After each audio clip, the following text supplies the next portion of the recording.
ஆண்டவரும் இரட்சகருமான இயேசு கிறிஸ்துவின்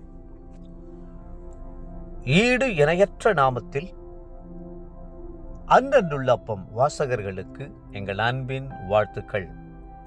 2025 ஆண்டு செப்டம்பர் மாதம் 18ஆம் தேதி வியாழக்கிழமைக்குரிய தின தியானம். இன்றைய தலைப்பு எனக்கு முன்பாக. ஆதியாகமம் 17:1 சொல்கிறது, நான் சர்வ வல்லமையுள்ள தேவன், நீ எனக்கு முன்பாக நடந்து கொண்டு உத்தமனாயிரு. ஒரு பெரிய பொருட்காட்சிக்கு ஒரு தகப்பன் தன்னுடைய 5 வயது சிறுவனை அழைத்து கொண்டு போனார். பொருட்காட்சியில் உள்ள வண்ண வண்ண விளக்குகள், சுழலும் ராட்சத சக்கரங்கள், ராட்டினங்கள் எல்லாவற்றையும் பார்த்து சிறுவன் ஆச்சரியப்பட்டான். அவ்வாறு அவன் நின்று ஒவ்வொன்றையும் பார்த்து கொண்டே நடந்தபோது தன் தகப்பனையும் தாயையும் எப்படியோ பிரிந்து தவற விட்டுவிட்டான். தகப்பனார் அவனை தேடி கண்டுபிடித்து அன்போடு அவனிடம், மகனே, இனி எங்களுக்கு பின்னால் நடந்து வராமல் இது முதல் எங்களுக்கு முன்பாக எங்கள் பார்வையில் நடக்க வேண்டும் என்று சொன்னார். அப்படித்தான் கர்த்தர் ஆபிரகாமிடம், நீ எனக்கு முன்பாக நடந்து கொண்டு உத்தமனாய் இரு என்று சொன்னார். கர்த்தருக்கு முன்பாக நடக்கும்போது அவரை முந்திக் கொண்டு போகிறீர்கள் என்பது அர்த்தமல்ல. கர்த்தருடைய பார்வை எப்பொழுதும் உங்கள் மேல் பதிந்திருக்கும். அவர் எப்பொழுதும் உங்களை கூர்ந்து கவனித்துக் கொண்டே இருப்பார். அவருக்கு பின்னால் நடப்பீர்களானால் உலக கவர்ச்சிகள் உங்கள் உள்ளத்தை மெதுவாக மயக்கி உங்களை உலகத்தின் பின்னால் இழுத்துச் சென்றுவிடும். ஏனோக்கு தேவனோடே சஞ்சரித்தார். ஆதியாகமம் 5:24. நோவா தேவனோடே சஞ்சரித்தார் என்று வேதம் சொல்லுகிறது. ஆதியாகமம் 6:9.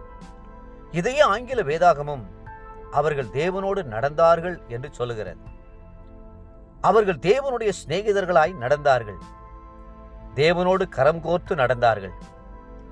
தேவனோடு நடப்பதற்கும் தேவனுக்கு முன்பாக நடப்பதற்கும் பெரிய வித்தியாசம் உண்டு.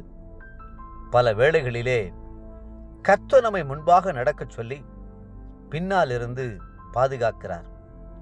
சில வேளைகளிலே நம்முடன் ஒன்று சேர்ந்து பேசிக்கொண்டே நடக்கிறார்.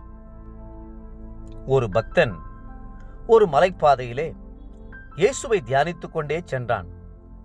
காலை திரும்பி வந்தபோது தரையில 2 அடிச்சுவடுகள் இணையாக இருந்ததைக் கண்டு சந்தோஷப்பட்டான்.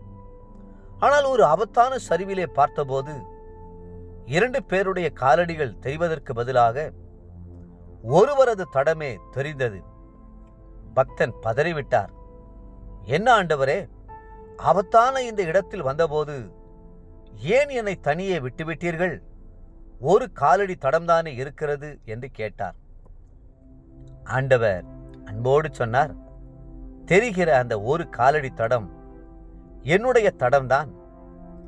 இந்த சரியான இடத்திற்கு வந்தபோது உனக்கு ஆபத்து ஏதும் ஏற்பட்டு விடக்கூடாது என்பதற்காக உன்னை என் தோள்களிலே தூக்கி சுமந்து கொண்டு வந்தேன். மகனே, நீ எனக்கு விசேஷமானவன் என்று சொன்னார்.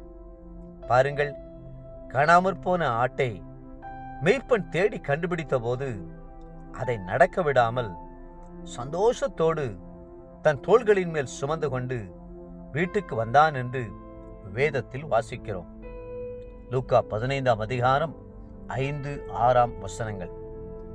தேவ பிள்ளைகளே, கழுகு தன் குஞ்சுகளை சட்டையின் மேல் சுமந்து கொண்டு போவது போல கர்த்தர் உங்களை சுமந்து கொண்டு செல்லுகிறார்.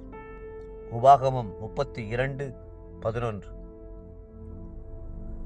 இன்றைய நினைவிற்கு ஏசாயா 63:9. அவர் தமது அன்பின் நிமித்தமும் தமது பரிதாபத்து நிமித்தமும் அவர்களை மீட்டு பூர்வ நாட்களிலெல்லாம் அவர்களை தூக்கி சுமந்து வந்தார்.